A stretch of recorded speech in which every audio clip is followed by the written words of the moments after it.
Bonjour à tous et bienvenue à Hebdo4, votre émission d'information locale et régionale. Voici la programmation pour notre édition du 3 novembre. Une deuxième vie à nos aliments, une technique pour aider la gestion du stress, les activités de Nouveau Regard Gaspésie, l'Association forestière de la Gaspésie dans les écoles, un appel de collaboration du magazine Gaspésie. Télévague vous souhaite une très bonne émission. Nous commençons cette semaine avec Laurent Gélina, le coordonnateur du Garde-manger. C'est un organisme qui donne une deuxième vie aux aliments. Bonjour Laurent. Bonjour Valérie. Comment ça a débuté l'histoire du garde-manger? Ça a débuté en 2021. C'est un projet pilote qui avait été monté par différents partenaires, dont le réseau en développement social Rocher-Percé.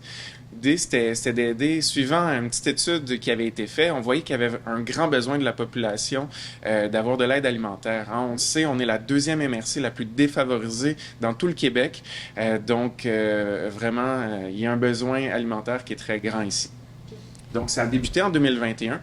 Suite à ça, il y a eu deux années de projet pilote. Puis là, ensuite, tous les partenaires se sont dit, hey, ça, c'est un projet qui est pertinent. T'sais, il faut le maintenir dans la communauté. On s'est posé la question, c'est qui va le prendre en charge, ce projet-là, pour la suite des choses? Puis là est venue l'idée de créer un organisme. Donc, de fonder un organisme qui s'appelle le Garde-manger. Donc, le Garde-manger, maintenant, un organisme qui fait la récupération et redistribution alimentaire là, auprès des citoyens de la MRC du Rocher-Percé. Mais comment ça fonctionne, votre collecte des aliments? 3 fois par semaine, on va dans les supermarchés. Donc ici, le Super C à Chandler et les 2 IGA, donc dans la MRC du Rocher-Percé. On récupère les aliments, donc on fait un échange de bacs. Il y a des bacs que les épiceries nous remplissent, puis on laisse des vides en échange. On vient avec les aliments ici, puis on remplit nos frigos, congélateurs et notre étagère. Donc on reçoit toutes sortes de denrées. On reçoit des fruits et légumes, des produits laitiers, produits de boulangerie, produits prêts à manger aussi. Un peu de viande aussi, un peu moins, mais on reçoit quand même une belle diversité d'aliments. Okay. Avez-vous une idée en chiffre de combien de kilos d'aliments vous avez? Par mois, c'est 3 tonnes qu'on reçoit des épiceries. Donc, juste pour rappeler, c'était des aliments qui étaient jetés auparavant. Hein? C'était des aliments qui n'étaient pas récupérés. Donc, des aliments qui allaient soit au déchet ou au compost. On l'espère au compost au moins.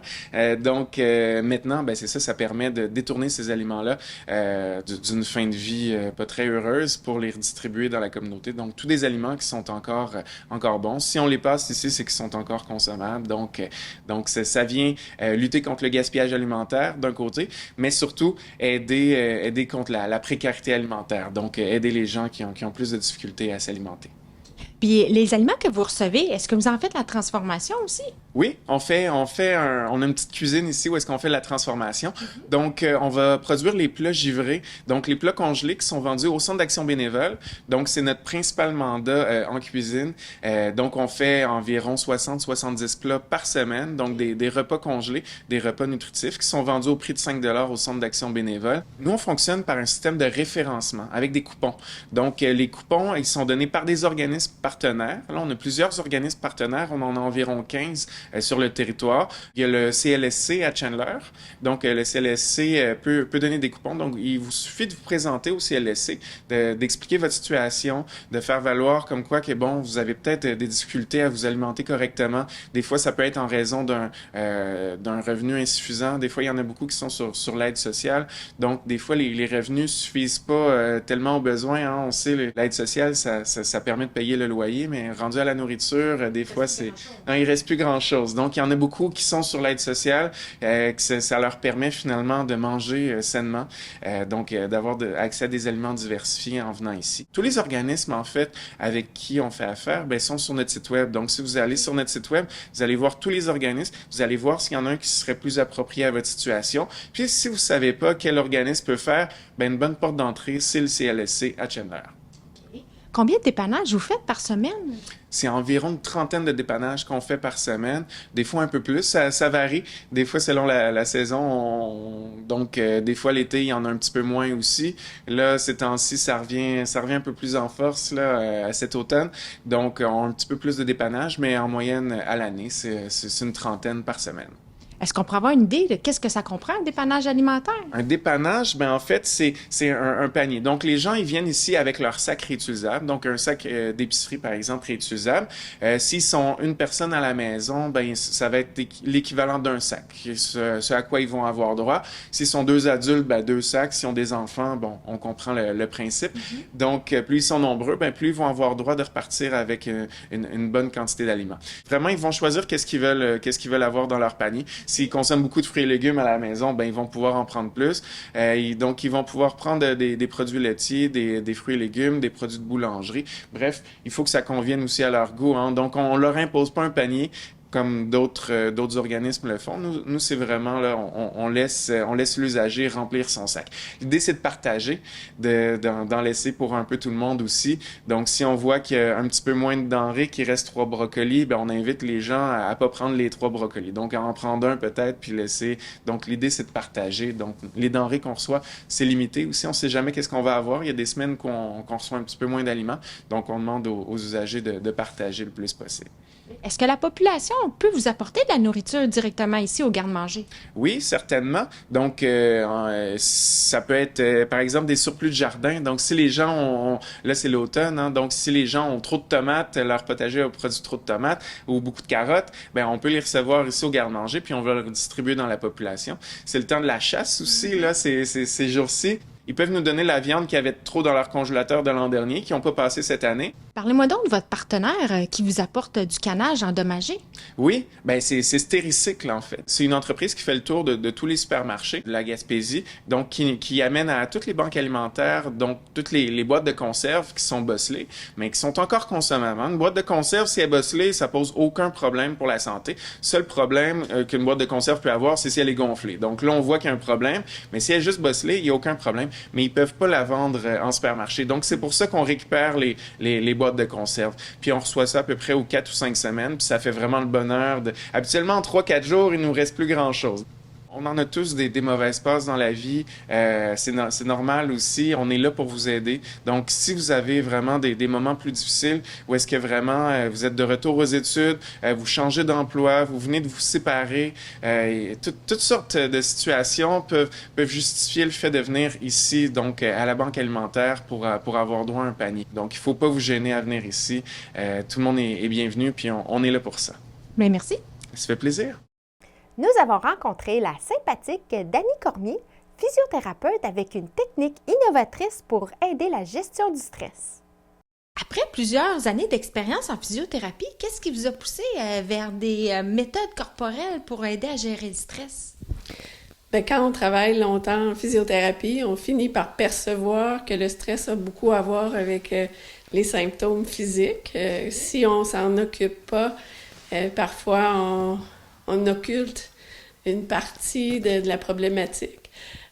Puis depuis peut-être une décennie ou plus, les études sur le système nerveux nous ont montré que bon, le système nerveux, la douleur, les symptômes physiques, c'est beaucoup relié. Puis le système nerveux, s'il est en hypervigilance à cause du stress, c'est presque certain qu'il va y avoir des symptômes physiques aussi qui vont être en lien avec ce stress-là. Depuis plusieurs années, je m'intéressais à la douleur persistante, à l'effet du stress sur le corps. Puis en faisant des recherches sur ce que les physiothérapeutes faisaient dans le monde, j'ai découvert Basic Body Awareness Therapy. Ça, de la façon que moi je l'ai pris, c'est une formation à l'Université de Bergen en Norvège. C'était 3 fois un mois où je suis allée, puis le reste était à distance. Puis c'est une approche en physiothérapie exclusivement qui est développée depuis plus de 30 ans par les Scandinaves, mais qui maintenant est pratiquée dans plusieurs pays. C'est une approche qui est basée sur devenir plus conscient de son corps, autant en mouvement que lorsqu'on tient une posture prolongée. On veut apprendre à utiliser notre corps avec plus d'harmonie, être plus présent, utiliser le corps avec moins de tension. Ça implique aussi de respirer. Si notre corps bouge avec moins de tension, déjà là, on a peut-être moins de douleur. Si aussi on est plus on est présent, on respire, on est détendu, on envoie un message au cerveau comme quoi on n'est pas en danger. Les hormones de stress peuvent diminuer. Les hormones reliées au bien-être, autant les endorphines qui sont des antidouleurs, la dopamine, la sérotonine pour se sentir bien, calme, serein. Donc, quand on rééquilibre un peu ces éléments-là, on peut aussi rééquilibrer notre système nerveux. Puis, est-ce que c'est une technique qui s'adresse à tout le monde? Oui, tout à fait. Je l'utilise autant en traitement individuel, en groupe avec des patients avec des problèmes, que en groupe pour la prévention et la promotion de la santé. Il y a des gens qui sont intéressés à reprendre un petit peu de contrôle, si on veut, sur notre façon qu'on utilise notre corps. Fait que ça s'adresse à tout le monde aussi parce que les mouvements sont très simples. C'est basé sur la vie quotidienne. Il y a des mouvements couchés, des mouvements assis, des mouvements debout hyper simples là, qu'on fait déjà dans notre vie. On est en train de vivre quelque chose d'assez spécial. Je suis la seule en Amérique du Nord avec cette approche-là. Puis, je suis en train de me former pour devenir formatrice pour les physiothérapeutes. Et en ce moment, il y a une Norvégienne qui est ici. Et on vient de faire notre premier groupe à Capcha, en Gaspésie, avec des physios de partout au Québec.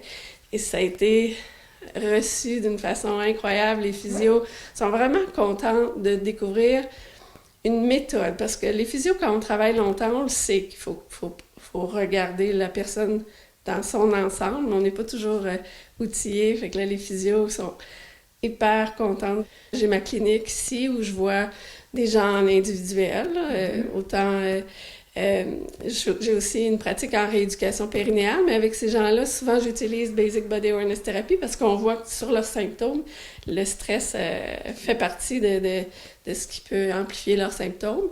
Là, comme en ce moment, j'étais un groupe en présence, en collaboration avec Nouveau Regard, mais depuis 2015, j'ai souvent des groupes en présentiel à différents endroits, qui est là pour les gens qui sont pas capables de participer à mes groupes ou à venir me voir. J'ai un programme autoguidé que j'ai fait justement pour les gens qui veulent le faire à leur rythme, chez eux, qui n'ont pas nécessairement le moyen de venir me voir aussi parce que c'est moins cher prendre le programme autoguidé que venir à 8 séances avec moi. Je vous invite à peut-être aller voir mon site web, à aller voir les services que j'offre. Vous pouvez m'écrire aussi si vous ne trouvez pas l'information, vous voulez en savoir plus, vous voulez savoir si c'est quelque chose qui serait bon pour vous. Je suis là pour répondre à vos questions. Mélanie Goulet nous parle des différents services et activités destinés spécifiquement aux proches des personnes avec des troubles de santé mentale. Peux-tu me rappeler c'est quoi le rôle de Nouveau Regard Gaspésie? Oui, en fait, Nouveau Regard Gaspésie, c'est un organisme communautaire qui a pour mission d'offrir du soutien aux proches de personnes présentant un trouble de santé mentale. OK. Est-ce que vous êtes le seul organisme dans la région qui est spécifiquement destiné aux proches des personnes avec des troubles mentaux? Oui, en fait, on est le seul organisme en Gaspésie qui vient en aide aux proches. OK. C'est quoi les défis d'une personne qui a quelqu'un de son entourage qui a des troubles de santé mentale? Oui, en fait, dans le fond, les proches ont beaucoup de défis à relever. Ils vont vivre beaucoup d'émotions, là, que ce soit, par exemple, de l'anxiété. Il y en a qui peuvent vivre aussi de la colère, de l'incompréhension. Puis un gros défi aussi, je trouve, que les proches peuvent vivre, c'est de faire face justement aux préjugés. Il y a encore des préjugés là par rapport justement aux troubles de santé mentale et tout ça. Donc, c'est apprendre aussi à vivre avec ça. Puis malheureusement, nous, on essaie aussi de faire un peu tomber ça, pour que les gens vivent pas de honte, de stress et de jugement par rapport à ça. Parce que, je veux dire, on est tous à risque là, de développer un trouble de santé mentale au courant de notre vie. Donc, c'est important de pas justement de pas avoir de préjugés par rapport à ça. Okay. Donc, c'est vraiment beaucoup de défis. Il y en a aussi qui vont vivre de la culpabilité par rapport à ça, de l'incompréhension. Puis, il y en a qui vont se dire tu sais, mon proche, au final, tu sais, ça va pas mieux, il rechute, il y a pas d'amélioration, donc il y en a que ça va être difficile, puis c'est des gros défis là, à relever au quotidien. OK. Vous, l'organisme, qu'est-ce que vous faites pour aider ces gens-là? Oui, dans le fond, nous, on offre plusieurs services, tu sais, le gros service présentement qu'on voit que les gens ont besoin, c'est au niveau de l'intervention individuelle et familiale. Okay. Donc, les gens peuvent venir ici, nous rencontrer, puis c'est tout ce qui se dit ici est confidentiel et tout. On a vraiment un service de soutien, on est là pour écouter la personne. On peut aussi l'aider à mieux comprendre la maladie de son proche, tu sais, comme par exemple, moi, si je viens d'apprendre que mon frère est diagnostiqué schizophrène, puis je comprends pas c'est quoi cette maladie-là, ce trouble-là. Donc, nous, on est là vraiment pour leur expliquer c'est quoi, aider au niveau de la communication avec un proche, tu sais, répondre à toutes leurs questions, puis surtout, tu sais, d'offrir un endroit pour ventiler, puis qui sont là justement pour parler de ce qu'ils vivent, là. OK. Vous avez un centre de documentation aussi? Oui, on a aussi un centre de documentation, donc les gens peuvent venir ici, on peut prêter des livres, on a des livres justement sur plusieurs troubles de santé mentale que les gens peuvent venir ici, ils les empruntent, ils prennent le temps de le lire puis ils nous le ramènent. On a aussi des livres justement sur prendre soin de soi aussi, le lâcher prise et donc une grande variété là de livres. Souvent, quand on a un proche qui a un trouble de santé mentale, bien souvent, on veut être là pour l'aider, on veut vraiment être là. Tu sais, des fois, il y en a que, justement, leur proche va habiter avec eux, donc ils font beaucoup de choses pour eux, puis souvent, ils vont s'oublier au travers de tout ça. Mm-hmm. Fait que oui, on travaille beaucoup à aider les gens à mettre leurs limites, puis de pas s'épuiser au travers de tout ça. Okay. C'est important, justement, on dit aux gens, c'est important de prendre soin de soi, de respecter ses limites, parce que de cette façon-là, ça va nous aider à mieux pouvoir aider notre proche. Alors, on va être à Chandler le 7 novembre, donc de 10h à 14h pour faire un kiosque d'information. Donc, c'est une petite nouveauté qu'on fait dans les dernières années, là. Puis, on va avoir une table, là, on va pouvoir se présenter aux gens, parler de nos services, se faire connaître, parce que même si ça fait plusieurs années qu'on existe, là, il y a encore des gens qui nous connaissent pas. Donc, on veut vraiment que les gens puissent soit nous référer quelqu'un, soit des fois, il y en a qui savent pas qu'on existe, donc ils ont besoin de nos services. Fait que c'est vraiment faire des kiosques, ça nous fait connaître, là, puis on fait de belles rencontres. Okay. Allez-vous en faire une à vos locaux ici à New Richmond aussi? Oui, donc le 20 novembre, on fait une présentation de nos services ici. Donc, c'est sûr que les gens du coin nous connaissent un peu plus, mais reste qu'il y a encore beaucoup de gens qui nous connaissent pas. Donc, c'est vraiment ouvert à la population. On va être ici, moi et l'intervenante jeunesse, donc Joanie Rivière. T'sais, on a un organisme qui est là justement pour les proches qui ont quelqu'un dans leur entourage avec un trouble de santé mentale. Donc, de pas gêner si vous avez besoin de nos services. Aussi, dans le mois de novembre, on sait que des fois, c'est un mois qui est un peu plus difficile. Il y a moins de luminosité et tout ça. Donc, c'est important de prendre soin de soi puis de pas gêner justement si on a besoin d'aide. Il y a beaucoup de ressources, dont nous, qui est là pour vous. Merci beaucoup, Mélanie. Bien, merci à toi, Valérie. La coordonnatrice de l'Association forestière de la Gaspésie, Joanie Aspiro, nous renseigne sur la forêt gaspésienne et de leur tournée dans les écoles de la péninsule. Bonjour, Joanie. Bonjour. L'Association forestière de la Gaspésie, c'est quoi sa mission? Dans le fond, la mission à l'Association forestière de la Gaspésie, c'est vraiment d'éduquer la population à propos de la forêt, de sensibiliser la population aussi aux défis qui concernent les arbres et de motiver la population à la conservation de l'arbre. En 1939, ils ont décidé de créer les associations forestières au Québec et nous, on a été la première, donc ça a été officialisé en 1940. À ce moment-là, c'était l'Association forestière de la Gaspésie et du Bas-Saint-Laurent qui étaient ensemble. Après, en 2008, il y a eu une scission pour que chacune des deux associations répondent un peu plus aux besoins de leur territoire respectif. Donc, on a l'Association forestière Bas-Laurentienne et l'Association forestière de la Gaspésie, donc depuis 2008. Ça serait quoi le pourcentage de notre territoire qui est occupé par les forêts? Donc, la Gaspésie, c'est vraiment un territoire forestier. Il y en a souvent qui disent qu'en Gaspésie, on choisit c'est la mer ou la forêt. Donc, en Gaspésie, on a plus de 90% de territoire qui est un territoire forestier. Comment la végétation est répartie en Gaspésie? Dans le fond, la végétation est répartie en deux domaines bioclimatiques plus importants. On va avoir la sapinière à bouleau blanc qui fait vraiment partie de la forêt boréale, plus au centre de la Gaspésie où est-ce qu'il y a des montagnes. Puis on va avoir la sapinière à bouleau jaune qui va être plus sur les contours de la Gaspésie, donc où est-ce que le climat est un petit peu plus chaud. Et là, c'est la forêt mélangée.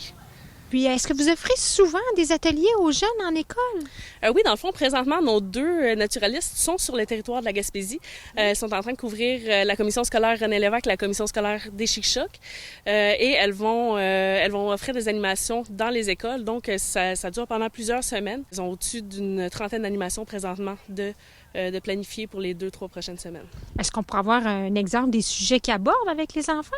Oui, donc les animations, c'est vraiment pour les groupes scolaires principalement, donc au primaire et au secondaire. Les jeunes du secondaire, ça va être un peu plus l'utilisation des forêts, les utilisateurs, leurs intérêts. Il va y avoir aussi des visites de terrain, de coupe forestière ou de reboisement, ainsi que des visites d'usines.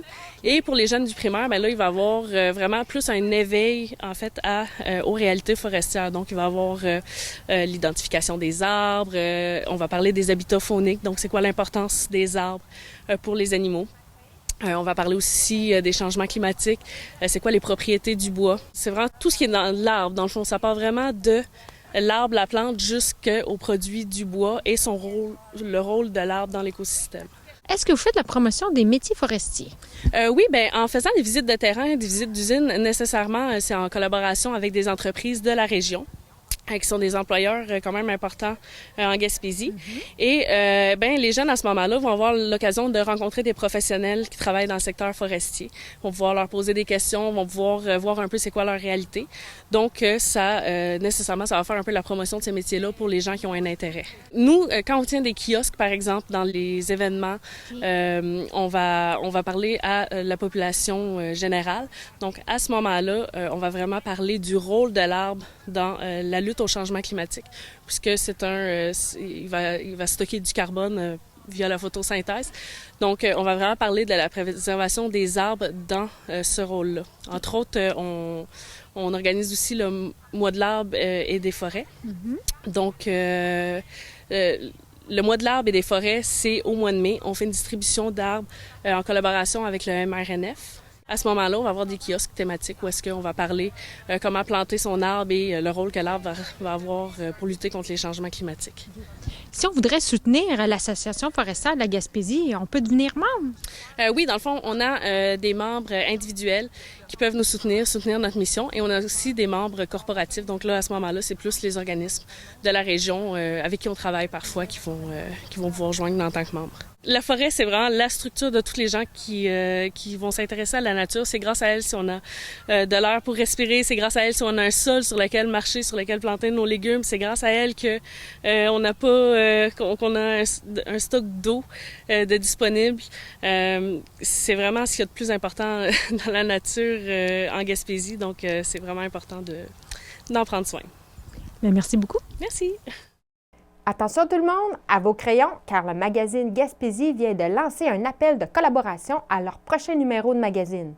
Écoutons Marie-Josée Lemaire-Caplette, la rédactrice en chef du magazine, nous en dire davantage. Le magazine Gaspésie est en pleine préparation pour la rédaction de son prochain numéro. Vous faites un appel de collaboration à la population afin d'obtenir des textes sur quelle thématique? En fait, le numéro du printemps va porter sur la bosse des affaires. On sait que les Gaspésiens se sont depuis toujours partis en affaires, ont eu toutes sortes de commerces. Donc, on va se consacrer en fait à ce sujet-là là, dans le numéro du mois de mars. OK. Puis, on parle d'un texte d'environ combien de mots il faut vous envoyer? En fait, je ne veux pas trop que les gens s'enfargent dans le nombre de mots. Mais pour donner un ordre de grandeur, ça peut être entre 600 et 1200 mots. Donc, ça peut être un texte plus court, mais qui peut être fort sympathique avec un texte plus long quand on a plus de choses à dire. Quand on parle de la bosse des affaires, on veut vraiment mettre l'accent sur les gens. Donc, oui, l'histoire de commerce ou d'entreprise, mais les gens qu'il y a derrière ça. Donc, on le sait que des fois, il y a des commerces qui ont duré pendant 6 générations d'entrepreneurs. Donc, de parler de ça ou d'une femme, de son leadership dans le milieu des affaires. Là, je donne des exemples qui peuvent juste donner des idées aux gens. Là, c'est pas restreint. Là. Si les gens ont d'autres propositions, ça va nous faire plaisir de les écouter. Des fois, il y a des commerces qui étaient menacés, puis là, les gens se sont mobilisés, par exemple, pour sauver l'entreprise. Ça fait des fois des différences dans les villages parce que naturellement, c'est la création d'emplois qui est en arrière de ça. Donc, un peu cet angle-là. C'est pour ça qu'on a appelé ça la bosse des affaires. Là. Je pense que ça le dit bien. Là. C'est vraiment les gens qui ont le sens inné. Il y a plusieurs Gaspésiens qui ont eu des belles réussites à travers le temps. nous, on est une revue d'histoire, je le rappelle, donc les gens, même si l'entreprise est fermée aujourd'hui, ça a duré pendant 100 ans ou que ça remonte dans le temps, on aime ça aussi, là, donc ça peut être quelque chose qui se poursuit toujours aujourd'hui, mais ça peut être aussi quelque chose qui n'existe plus, mais dont ça a marqué la communauté locale. Je pense aussi aux coops. Il y a beaucoup d'histoires de coops, entre autres alimentaires, de poissons, tout ça en Gaspésie. Donc, il y a une histoire derrière les démarrages de tout ça. Souvent, les gens se regroupent pour une raison. Donc, c'est un peu ça qu'on veut entendre. Aller vers ça, montrer comment, c'est ça, les Gaspésiens n'ont pas peur de se retrousser les manches ou de partir de rien pour se partir en affaires. OK, mais disons qu'on a une histoire à raconter, mais qu'on n'est pas Oui. trop à l'aise à l'écrire. Est-ce qu'on peut vous contacter? Oui, tout à fait. Ce qu'on cherche avant tout, c'est des bonnes histoires. Je le répète souvent, mais c'est vraiment ça. Donc, tu sais, les gens, s'ils sont à l'aise de faire un premier jet, nous, on est là pour le retravailler. On peut aussi faire un entretien. Donc, les gens me racontent leur histoire, puis je le rédige. On le fait ensemble, ils le relisent naturellement avant la publication. Donc, si les gens ont une bonne idée, ou des fois aussi, ils n'ont pas beaucoup de documentation, mais ils disent hey, ça, c'est vraiment important comme commerce, ça serait le fun que les gens en parlent. Mais ils peuvent aussi m'écrire pour me proposer des idées ou s'ils ont une photo ou un document extraordinaire, on est prenant aussi. C'est comme ça, là, grâce aux bouches à oreille, puis avec tous nos fervents lecteurs un peu partout en Gaspésie, là, qu'on est capable de tisser des numéros aussi complets, là, parce que je répète qu'on couvre toute la Gaspésie touristique, donc ça fait quand même un grand territoire. Là. On essaie de piquer des histoires un peu partout pour avoir des petites touches de tous les secteurs de la Gaspésie dans chacun des numéros. Là, on fait notre gros possible pour ça. Là. Et puis les gens, ils ont jusqu'à quelle date pour soumettre leur texte? Là, en fait, ils ont encore beaucoup de temps parce qu'on fait l'appel un peu d'avance. Donc, c'est après les fêtes, autour du 10 janvier. Mais si les gens ont une bonne idée, l'idéal, c'est de me contacter, de m'écrire un petit mot, de me téléphoner pour me le soumettre. Comme ça, ben moi, je sais qu'il y a ça qui s'en vient ou qu'il y a une proposition pour éviter les doublons. Puis aussi parce que, ben on se le cachera pas, les numéros se remplissent quand même assez vite grâce aux gens là, qui sont toujours prêts à collaborer. Donc, dès que les gens ont une idée, ils peuvent me la soumettre, mais ils ont jusqu'au 10 janvier pour la rédiger. Donc, ça leur laisse quand même le temps d'y penser et de documenter un petit peu leur texte. OK. Puis ça, c'est pour le numéro d'au printemps prochain. Puis vous avez un autre magazine qui va sortir prochainement? Oui, tout à fait. Il part en impression à la fin de la semaine. Là, donc, on est en train de mettre la dernière touche à ce numéro-là. C'est la suite, en fait, sur les villages disparus. Les gens nous suivent quand même d'assez près. Là. Donc, au début de l'été, on a sorti un numéro sur l'histoire des communautés, des villages qui sont disparus dans l'arrière-pays gaspésien. Ça a été tellement populaire qu'on a décidé de faire un deuxième numéro. Donc, le numéro va sortir à la fin novembre et c'est la suite de ce sujet-là. Je sais qu'il y a beaucoup de gens qui l'attendent avec impatience parce qu'on va parler de d'autres villages, naturellement, d'autres localités qui ont été fermées, surtout dans le tournant des années 70. Là. Donc, voilà, ça s'en vient tout bientôt. Ça part en impression là, dans quelques jours. Et puis, avez-vous beaucoup d'abonnés à votre magazine? Quand même, quand on se compare avec d'autres revues culturelles, nous, on est un membre de la Société là, des périodiques culturels québécois. On peut dire qu'on réussit vraiment bien, surtout que c'est un sujet très niché, l'histoire de la Gaspésie. Là, ça reste que c'est un territoire qui n'est pas très populeux. Mais oui, on a un peu plus que 1500 abonnés papier et numérique parce que je rappelle qu'on a les deux versions et qu'il y a même un combo de disponible là, à la demande des gens. Là, donc, ça coûte seulement 5 pour avoir la version numérique quand on est abonné papier. Donc, oui, on peut dire que les gens nous suivent vraiment beaucoup, puis on vend quand même une bonne quantité de numéros aussi en kiosque. Il y a des gens qui préfèrent l'acheter à l'unité selon les sujets, mais on a un soutien vraiment incroyable de beaucoup de fidèles un peu partout en Gaspésie, mais aussi ailleurs. Donc, il y a des Gaspésiens qui ne vivent plus dans la région, qui veulent garder un lien avec l'histoire, ou des amoureux de la Gaspésie qui viennent régulièrement ou qui ont un lien avec notre région, qui veulent aussi garder un lien parce que c'est plein d'histoires de toutes sortes de localités. Il y a beaucoup d'histoires orales aussi dans les numéros. Donc, je pense que ça va toucher beaucoup les gens. Là. Bien, je vous remercie beaucoup, Marie-Josée, pour ces informations. Puis on espère que vous allez recevoir beaucoup de textes intéressants. Merci. Ceci conclut notre édition d'Aide-au-Cadre du 3 novembre. Merci beaucoup pour votre écoute et on se donne rendez-vous la semaine prochaine pour une nouvelle émission. Télévague vous souhaite une bonne semaine à tous.